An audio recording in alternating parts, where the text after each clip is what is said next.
Question number 9. Let R be a relation from n to n, is natural number to natural number, defined by R is the set of all those ordered pairs AB such that AB belongs to n and A is equal to B square. Are the following true? ये हमें बताना है कि तीनों true हैं कि नहीं. First है A belongs to R for all A belongs to N. इस प्रॉपर्टी का नाम है रिफ्लेक्सिव, इसको हम बोलते हैं reflexive property. Second AB belongs to R implies BA belongs to R, means ये गिवन है इसमें और ये आपको प्रूव करना है. इसका नाम है symmetric property. AB belongs to R, BC belongs to R implies AC belongs to R. इसमें ये दोनों दिए हैं, ये आपको प्रूव करना है. ये है ट्रांजिटिव प्रॉपर्टी. तो इन तीनों को हमें इसमें शो करना है. अब गिवन क्या है, R मुझे दिया हुआ है, is the set of ordered pair such that A B दोनों नेचुरल नंबर्स हैं and A is equal to B square. First part है मेरे पास A belongs to R for all A belongs to N. जब A B R में था तो A equal to B square है. जब A R में होगा तो रिज़ल्ट क्या आएगा, A is equal to A square. लेकिन ये जो रिज़ल्ट है सभी नेचुरल नंबर के लिए ट्रू नहीं होगा, ये सिर्फ 1 के लिए ट्रू होगा, 1 इक्वल टू 1. बाकी अगर हम 2 रखेंगे तो उसके लिए ट्रू नहीं आएगा. तो this is true only when A is equal to 1, therefore it is not a relation. ठीक है, अगर ये सभी नेचुरल नंबर के लिए ट्रू होता है तब हम इसको बोलते हैं कि ये रिलेशन है. सेकंड है AB. अब इसमें गिवन है मुझे AB बिलोंग्स टू R. अब AB बिलोंग्स टू R का मीनिंग क्या है, A is equal to B square. अगर A B स्क्वायर के इक्वल है तो B कभी भी A स्क्वायर के इक्वल नहीं हो सकता. B is not equal to A square. सिर्फ एक आधे केस को छोड़ के जो रिज़ल्ट ट्रू है वो सभी के लिए होना चाहिए. ठीक है, तो B is not equal to A square means इसका मीनिंग क्या हुआ, B comma A does not belong to R. कि B कॉमा A R में नहीं होगा तो ये भी ट्रू नहीं हुआ, इट इज़ नॉट ट्रू. ये था सेकंड रिलेशन कि अगर A B R में है तो क्या B A R, इस कंडीशन के लिए क्या B A R में है.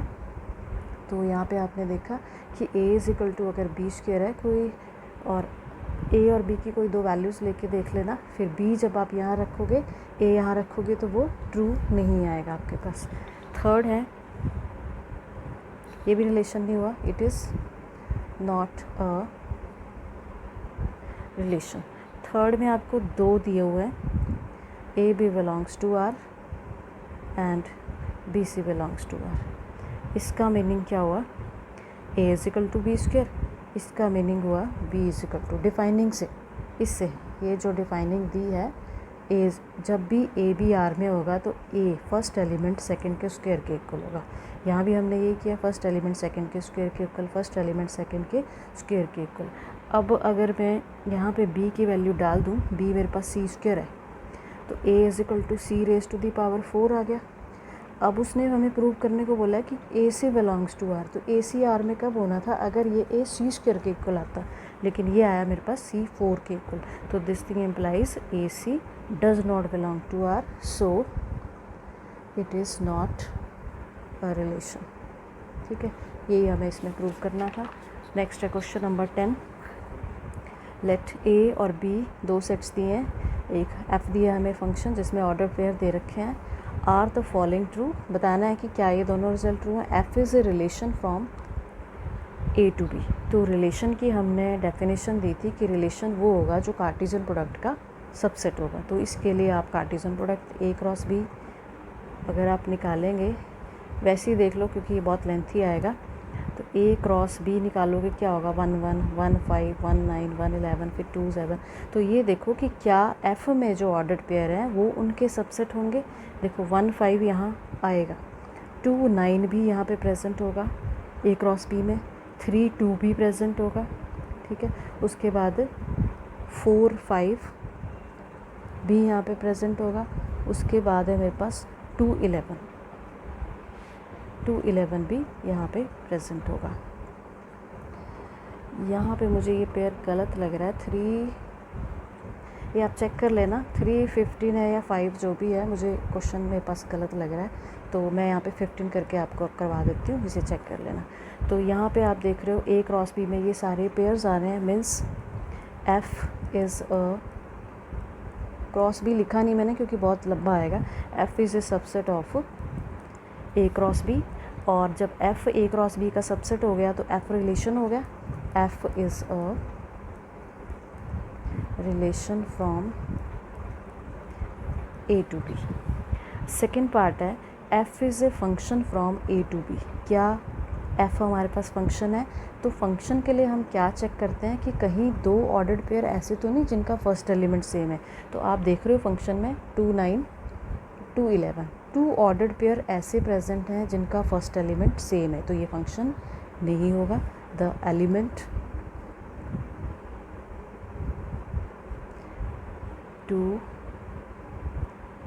belongs to A has two images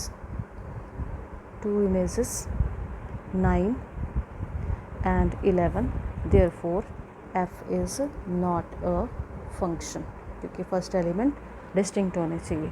not a function from A to B। ठीक है, ये था आपका question number 10। Now question number 11, let F be the subset of Z cross Z defined by F is equal to ordered pair AB comma A plus B such that A comma B belongs to Z is F a function from Z to Z। Justify your answer। Justify your answer। F दिया हमें Cartesian product Z cross Z का subset, Z cross Z, ये दोनों Z means integers है ये, और F में ordered pair दिए हैं A into B comma A plus B, और जहाँ पर A और B दोनों इंटीजर्स हैं। हमें ये बताना है कि क्या ये F फंक्शन है। तो F फंक्शन है, इसको चेक करने के लिए मुझे ऑर्डर्ड पेयर निकालने पड़ेंगे और चेक करना पड़ेगा कि कहीं फर्स्ट एलिमेंट सेम तो नहीं। तो उसके लिए मैं एग्जांपल ले लेती हूँ। लेट A इक्वल टू 0 और B इक्वल टू मैंने 1 ले लिया, तो मेरे पास ऑर्डर पेयर क्या बना? मेरे पास ऑर्डर पेयर बना, ये बना 0 क्योंकि इसमें हमने मल्टीप्लाई करना है, दूसरे में मैंने ऐड करना है। 0 कामा 1 बन गया, ठीक है। और अगर मैं A की वैल्यू 0 और B की वैल्यू 2 ले लूँ तो ऑर्डर पेयर मेरे पास बनेगा 0 2 बिलोंग्स टू F। देख रहे हो कि फर्स्ट एलिमेंट सेम है, so it is not a function. तो therefore F is not a function.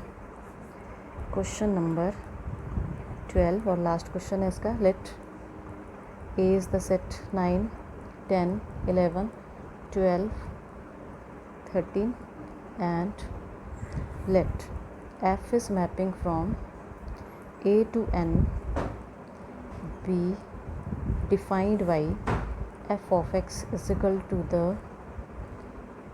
highest prime factor of N। Find the range of F। Find the range of F।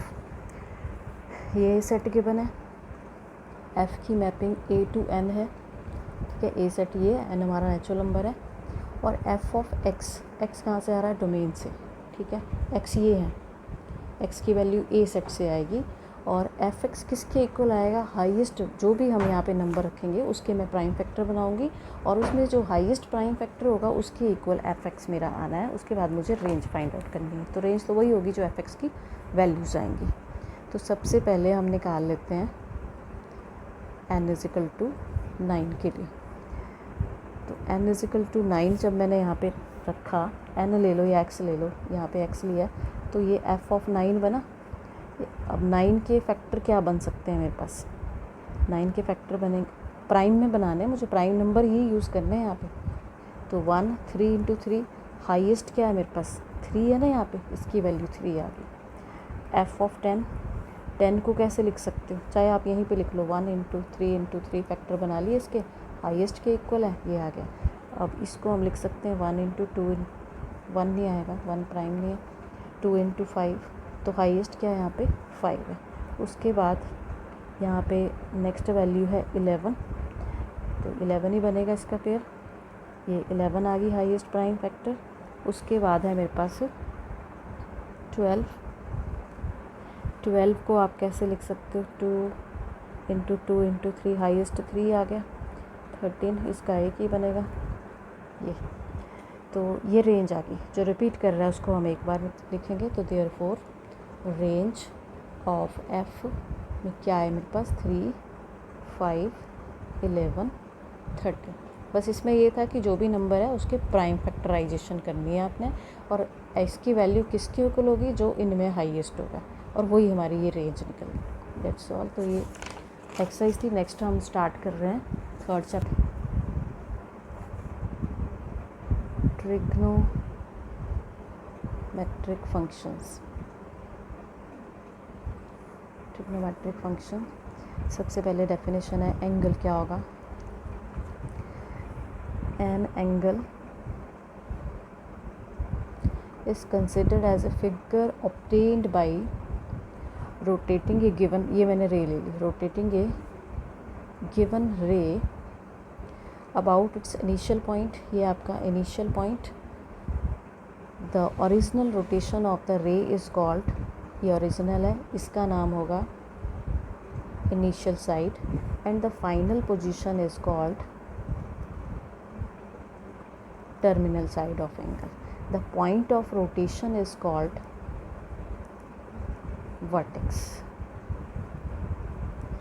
ठीक है, ये है डेफिनेशन कि ये कोई रे ली मैंने और इसको रोटेट किया ऊपर की तरफ, नीचे की तरफ भी कर सकते हो। तो ऊपर की तरफ मैंने रोटेट किया तो ये एंगल बना मेरा, इसको मैंने नाम दे दिया थीटा। और जो ओरिजिनल साइड थी इसकी वो इनिशियल साइड, जो फाइनल है इसकी स्टेज उसको हम बोलेंगे टर्मिनल साइड, और ये जो है एंगल ऑफ रोटेशन जो है इसका नाम होगा हमारे पास वर्टेक्स। उसके बाद डेफिनेशन है कि पॉजिटिव एंगल क्या होगा।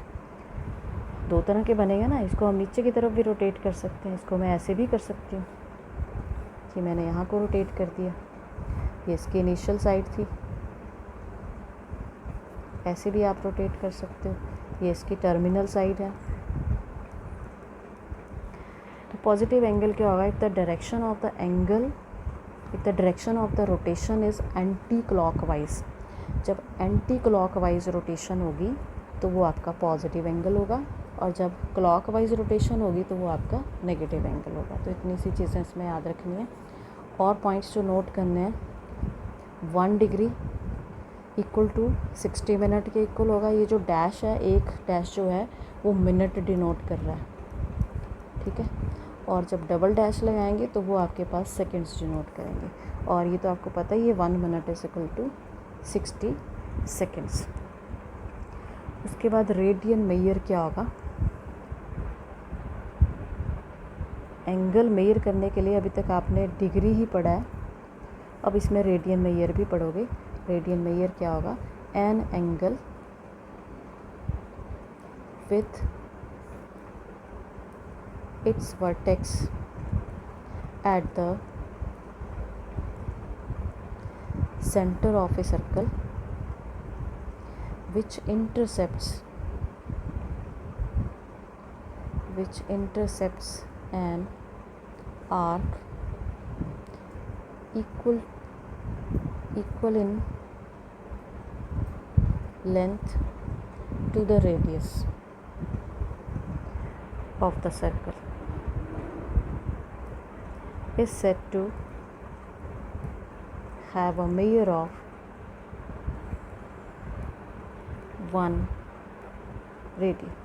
मीन्स ये सर्कल है, ये मेरा यहाँ पे सेंटर है, ये रेडियस आ गया, ये भी रेडियस ले लिया, ये 1 यूनिट है, ये 1 यूनिट है, और ये जो आर्क ऑफ लेंथ है ये भी आपकी 1 है। जब ये 1 होंगे तो ये आपका 1 रेडियन एंगल बनेगा, ये होगा 1 रेडियन। यही हमने यहाँ पे लिखा है, angle with this vertex at origin, vertex at centre of the circle which intercepts an arc, ये arc equal in length to the radius, कि जब ये लेंथ इक्वल हो जाएंगी तब वहाँ पे 1 रेडियन का जो है एंगल बनेगा। इसके कुछ इंपॉर्टेंट फॉर्मूले हैं, theta is equal to L upon are.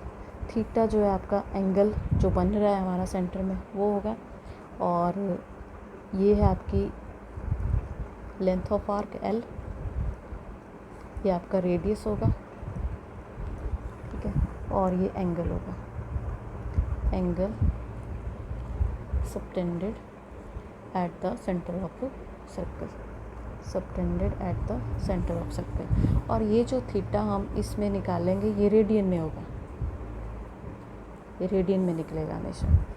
और एक चीज़ पॉइंट्स जो है इसमें ध्यान में रखना है, pi radians equal to 180 degree.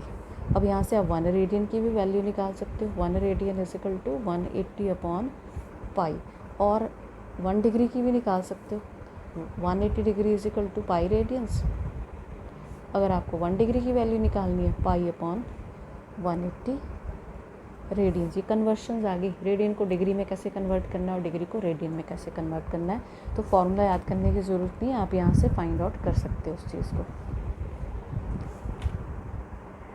Question में एक करवा देती हूँ, एक्सरसाइज 3.1। क्वेश्चन नंबर 1 है, find the radian measure, find the radian measure corresponding to the following degree measures. Degree measures दी हुई है। फर्स्ट क्वेश्चन है मेरे पास 25 डिग्री को मुझे रेडियन में कन्वर्ट करना है। अब डिग्री दी है उसको रेडियन में बनाना है, तो we know 180 degree is equal to pi radians, 1 degree is equal to pi upon 180 degree.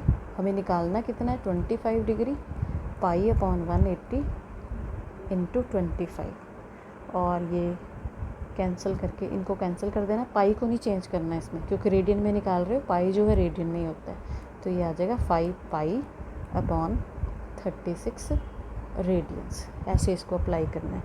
तो इसका थर्ड पार्ट 240 डिग्री और फोर्थ पार्ट 520 डिग्री, ये दोनों आपने होमवर्क करने हैं। जो एक पार्ट रह गया वो मैं नेक्स्ट वीडियो में करवाऊँगी। That's all.